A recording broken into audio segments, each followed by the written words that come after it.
Estás escuchando Vinimos, el podcast sobre vinos, espumantes y bebidas de Marisol de la Fuente.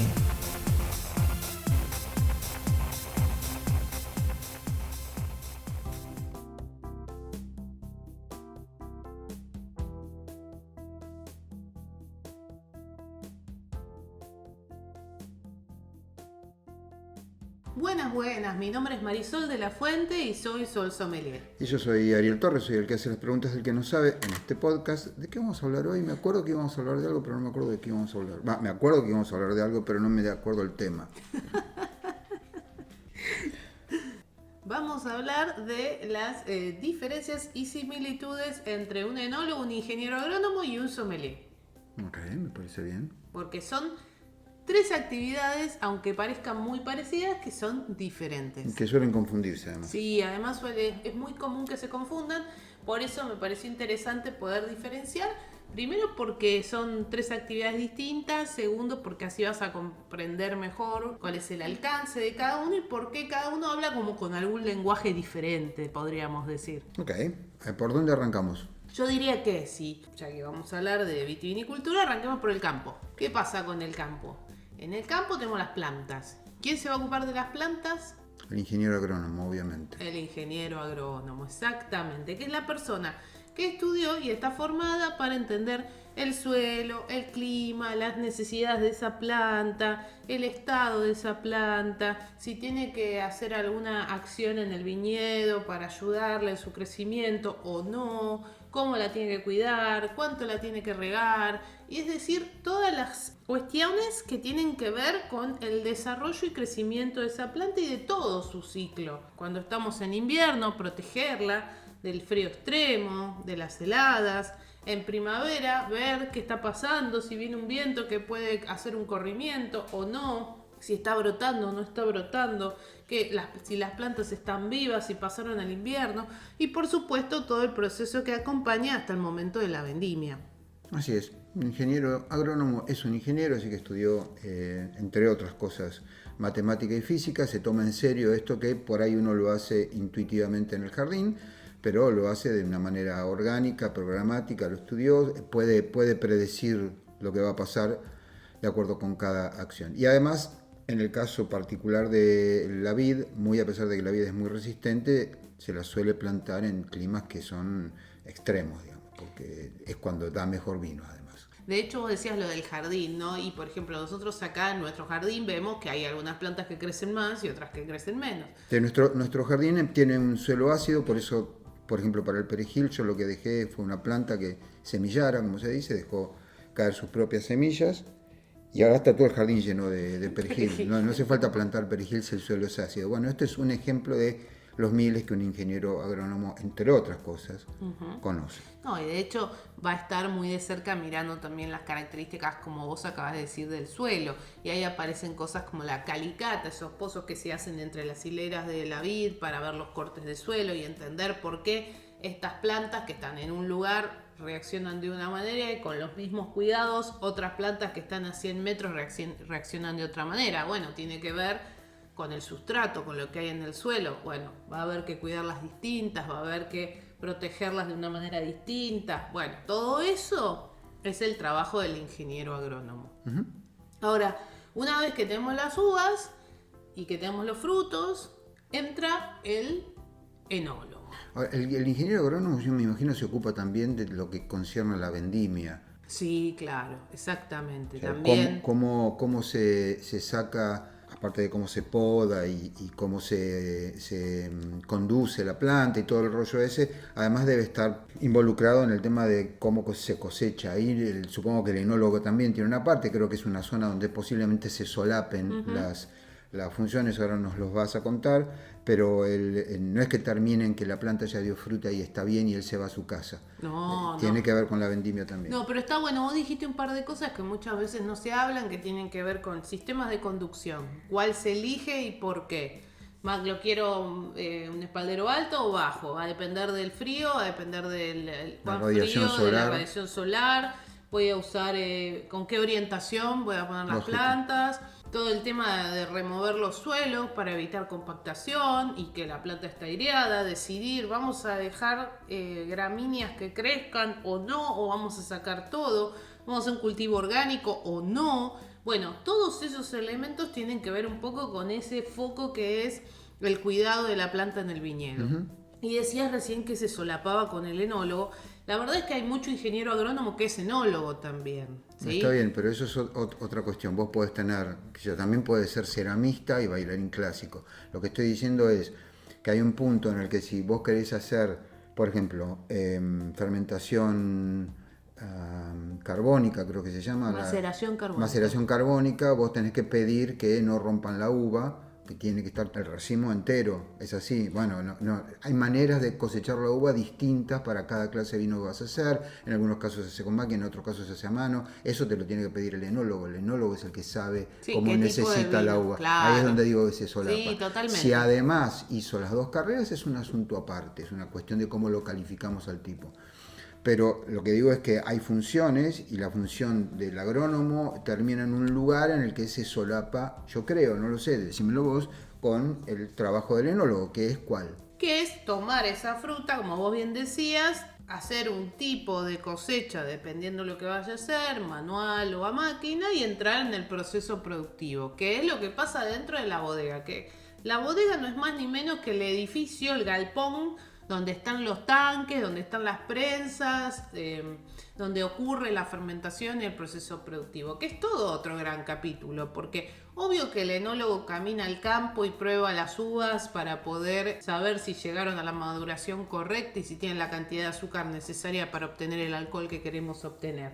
Ahora, es verdad que va caminando y prueba las uvas y se fija la maduración y muerde la semilla para ver si está verde o si ya está madura, sí, es verdad. Pero también agarra un racimito, lo pone en una bolsita y lo lleva al laboratorio para que hagan el análisis de ver cuánta azúcar tiene realmente esa uva. Y además es el que va a mirar el viñedo y va a decir, esto está para cosechar ahora, esto todavía no está. O el que va a decir, mira, con esta finca vamos a hacer tal vino y yo necesito tal parte que esté en este nivel de maduración y esta otra parte la vamos a dejar madurar un poco más porque necesito tener esa combinación de aromas, sabores y cantidad de más azúcar para hacer un vino más dulce. Sí, o para hacer un vino en particular, digamos, con ciertas características, ciertos aromas y ciertos sabores. Okay. Entonces, en tu experiencia, ¿es frecuente que haya un ingeniero agrónomo y un enólogo, o más de uno en ambos casos, o en general ambas funciones las cumple la misma persona? En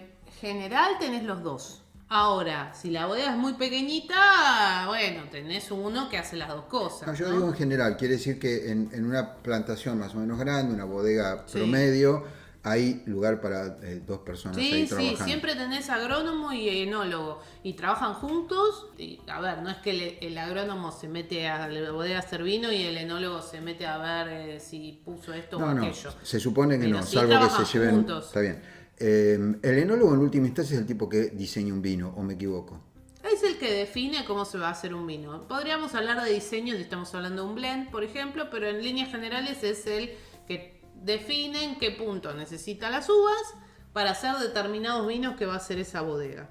Y ahí él ya pasa a ser responsable del proceso productivo, que es esto que decía. Si son blancas, bueno, entran a la prensa, pasan con hielo seco o no hielo seco para mantener la temperatura, va el jugo al tanque, empieza a fermentar instantáneamente, hace maceración previa o no. Tengo uvas tintas, se prensan o se rompen y van al tanque, cuánto va a macerar, a qué temperatura, qué levadura voy a usar, cuánto tiempo voy a mantener las temperaturas, voy a hacer maceración prefermentativa, postfermentativa. Bueno, todo lo que hace a la definición del vino que se va a hacer, que ocurre dentro de la bodega, esa es la responsabilidad del enólogo. Él está metido ahí adentro, en ese proceso productivo, probando, y esto es así, todos los días, prácticamente todos sus tanques o todas sus barricas para saber cuál es el estado de eso que él en su cabeza definió y ver si en la realidad el producto está evolucionando como él espera que evolucione. Ok, en la naturaleza todos son ciclos sistemáticamente, sí, claro. Así que me imagino que más allá de que deben trabajar todo el año, debe haber picos de actividad en el ingeniero agrónomo y en el enólogo, o me confundo. Mira, el enólogo, o en realidad vamos a ir primero al ingeniero agrónomo. El ingeniero agrónomo todo el año tiene que estar atento a lo que le pasa a sus plantas. Bueno, cuando están dormant, no, digamos, Bueno, todo el pero pará, invierno. porque si te baja una helada muy, muy fuerte o... No, yo no digo que no esté atento, lo que digo es que hay niveles de actividad. Ah, por supuesto. Cuando la planta no tiene hojas, ya está podada a partir, ponerle de julio hasta que empieza a surgir de nuevo, mucho más que esperar no se puede hacer, ¿o me equivoco? Bueno, podés ir controlando algunas cuestiones, podés ir viendo si tenés que renovar plantas, dónde Está tenés bien, huecos. de nuevo, todo eso comparado con toda la locura que arranca en la primavera, cuando la planta brota sí, y empieza claro. todo eso, porque a la planta no le puedes decir, bancame esta semana que tengo un casamiento. No, Entonces, claro.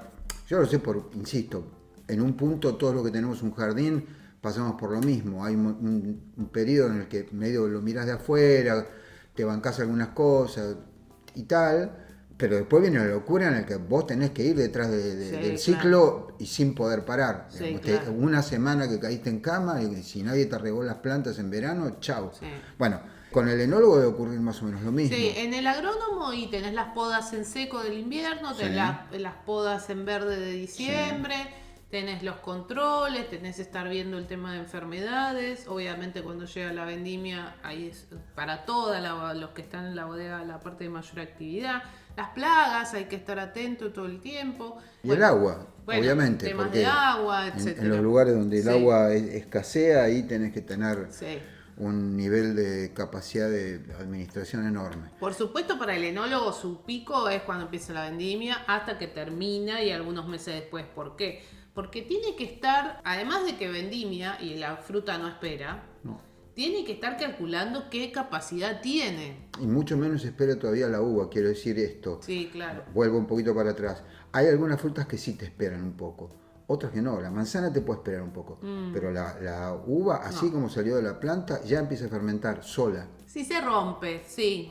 Si se rompen los granos, está bien, y ya no significan los próximos 15 segundos. No, me refiero claro. Si las dejás en un tacho esperando, se te complica. La fruta se procesa el día de la cosecha. Eso es lo que estoy diciendo. No se puede quedar esperando. Un montón eso. Sí. Porque es un solo día. Solo día, si vos tenés 30 plantas, no pasa nada. Si tenés 3.000 plantas es otra cosa. Y si tenés 300 hectáreas es otra cosa. Y si te está entrando uva todo el tiempo, la gente piensa, bueno, le entra la uva, la van metiendo en los tanques. Pero pará, tiene cosas del año pasado en los tanques. Que tiene que haber bajado antes o embotellado o a barrica, tiene que haber liberado los tanques, los tiene que haber limpiado bien, tiene que tener toda la maquinaria preparada.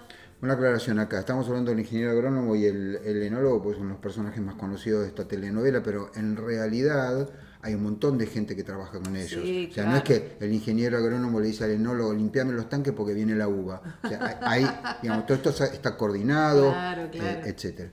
Entonces me decías que el periodo de mayor actividad del enólogo es cuando llega a la uva, porque ahí es donde se toman las decisiones críticas para decidir el vino. Una vez que el vino arrancó, es muy difícil cambiar nada, me imagino. Eso es interesante, porque en realidad la decisión se toma en el campo, no se toma en la bodega. Vos tenés ciertas fincas que están destinadas para la alta gama, ciertas fincas que están destinadas para los vinos de entrada o los vinos de gama media. Entonces, vos ya sabés en el viñedo.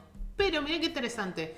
Te puede pasar que este año, por cómo se dio el clima, por lo que fuese, vos vas al viñedo, ponele de alta gama. Y la verdad, la calidad de la uva no alcanza. Lo tenés que bajar. Y por ahí ese año ese vino no lo haces. Y eso te desarticula como vos tenés seteado, armado los tanques, digamos.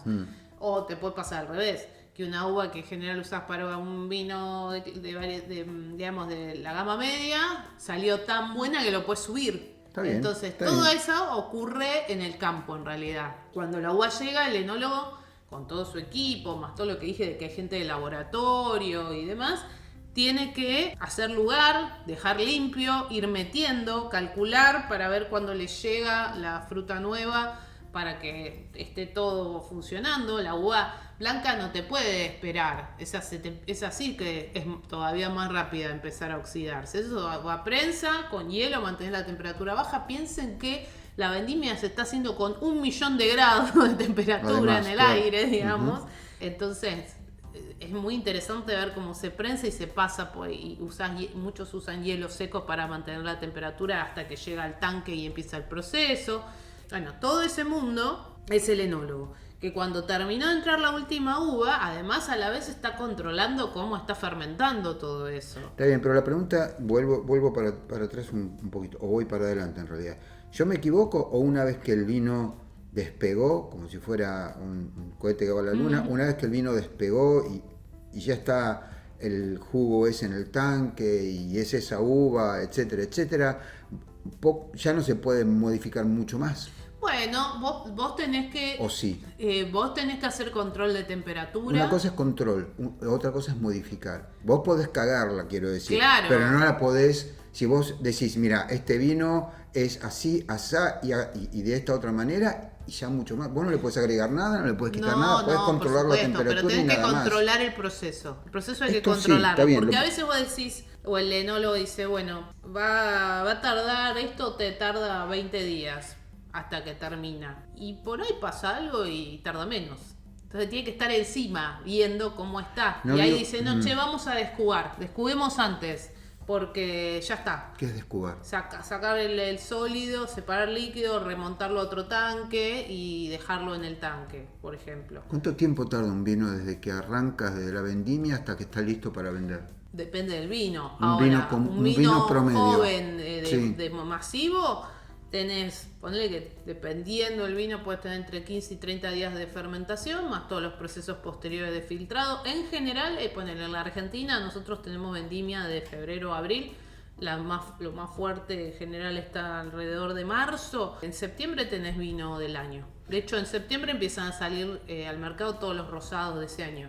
Está bien, pero cuando sale ya hubo embotellado, etiquetado, Claro, logística, así que ¿cuántos meses le robo ahí? Porque de abril a septiembre hay 4 meses. Sí, un poco menos, sí. Ponele que en 2 meses podés tener Por vino eso, comercial. es muy rápido.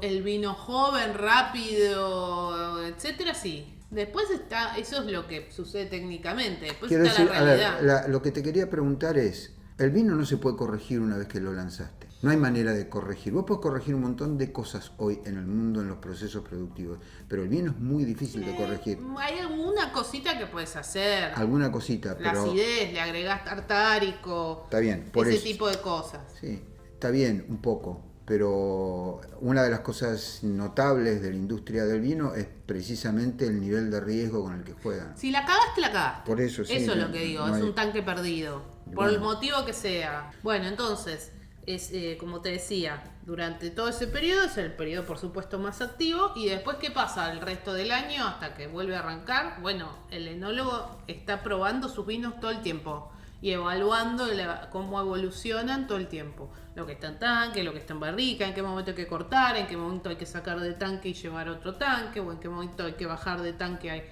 a barrica. Bueno, todas esas decisiones de los cortes y demás van sucediendo a lo largo del año, hasta que el ciclo vuelve a comenzar. Y nos falta un personaje que dijimos al principio del que también íbamos a hablar, que es el sommelier. Que es más conocido, por eso lo dejamos por el final. Sí, y que la realidad es que el sommelier se suele decir que es el comunicador del vino o el que habla del vino. La verdad que el enólogo, el ingeniero agrónomo también pueden hablar de su vino, ¿no? De lo que pasa con su producto, pero generalmente Está bien, el sommelier... pero si no saben hablar de vino no pasa nada. En cambio, si el sommelier no puede Claro, comunicar, bueno, no exacto, sirve. no cumple su rol. Generalmente es primero. Supongo que todos los que están escuchando esto ya lo saben, pero digo, la sommelier es una carrera, no es un curso de 2 meses. En esta carrera aprendés de procesos productivos, de regiones, de historias, de todas las bebidas con alcohol y sin alcohol que hay dentro de la carta de un restaurante. Habitualmente el sommelier en la Argentina se especializa más en vino, pues somos un país productor de vino. Ahora van a encontrar gente especializada en whiskies o en destilados, en agua y en té, en café, ¿sí? Pero bueno, en Argentina hay mucho sommelier asociado al vino, y de hecho escucho que dicen sommelier de vino, sommelier de whisky. No, es sommelier con cierta especialización. El que hizo la carrera, por supuesto. Y es el que, por ejemplo, te va a hacer voy a describir algunas cosas que suceden. El sommelier suele ser el que va y presenta el vino en una degustación.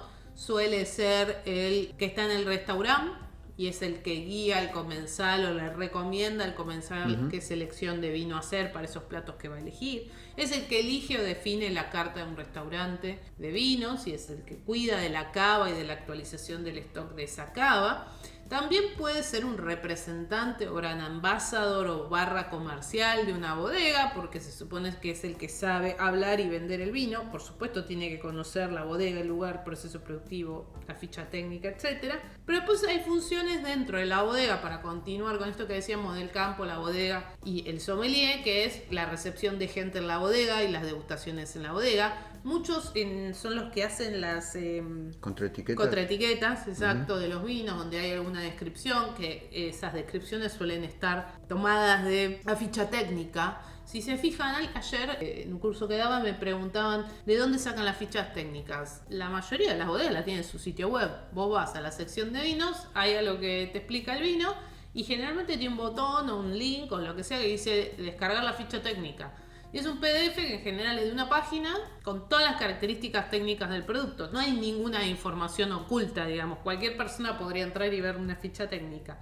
Bueno, eso suele ser hecho muchas veces por un sommelier, igual que la contraetiqueta que muchas veces se toma de esa información. Es el que, como decía, recibe en la bodega y es el que prueba con el enólogo o con el ingeniero agrónomo los vinos. Muchas veces el sommelier contribuye en ese proceso de ir probando o incluso hacer algún blend o de hacer comparaciones. O en algunos casos, sobre todo en las bodegas más grandes, es muy común que se hagan catas comparativas de productos entre el tuyo y otros que están en la misma gama de precios, a ciegas, para ver dónde está posicionado el producto. La verdad que es el que puede comparar, probar y también entender qué es lo que está pasando en el mercado, qué es lo que se está consumiendo habitualmente o qué es lo que se está consumiendo más, y poder hacer alguna recomendación en la bodega a los comerciales o a los que definen las líneas de producto para decir, mira, esto está saliendo más por esto y esto y esto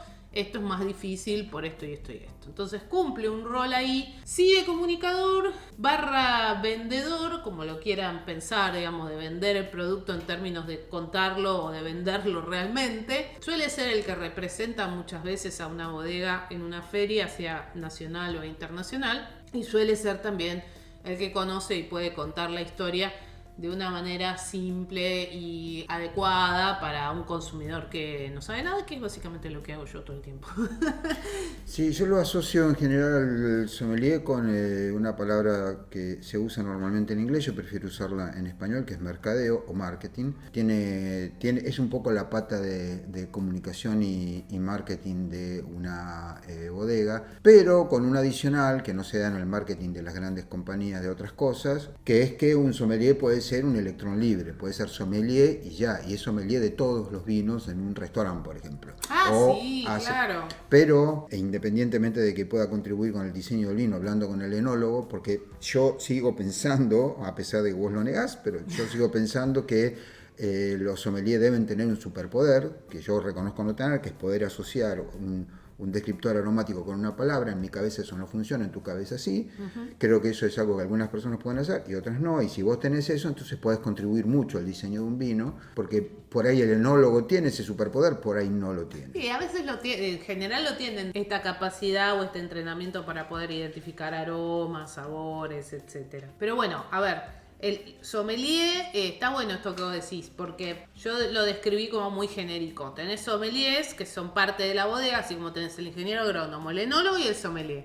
Y después, a diferencia del enólogo y el ingeniero agrónomo, también tenés sommeliers que, como vos decías, trabajan en un restaurante, o trabajan en comunicación, o trabajan en una vinoteca. Divulgación, digamos. O armado de cartas en base al conocimiento de toda la industria, no de los vinos de una bodega en particular. Eso es verdad, eso también sucede. Ahora, toda la cadena funciona porque cada una de las partes está ahí para ayudar en todo ese proceso que va desde la tierra hasta la copa. Muy bien, y vamos a aclarar que aparte de estos tres personajes que mencionamos acá, hay un montón de gente trabajando en una bodega. ¿Esto se llama? Vinimos. Nos vemos la próxima vez en el próximo capítulo. Chao.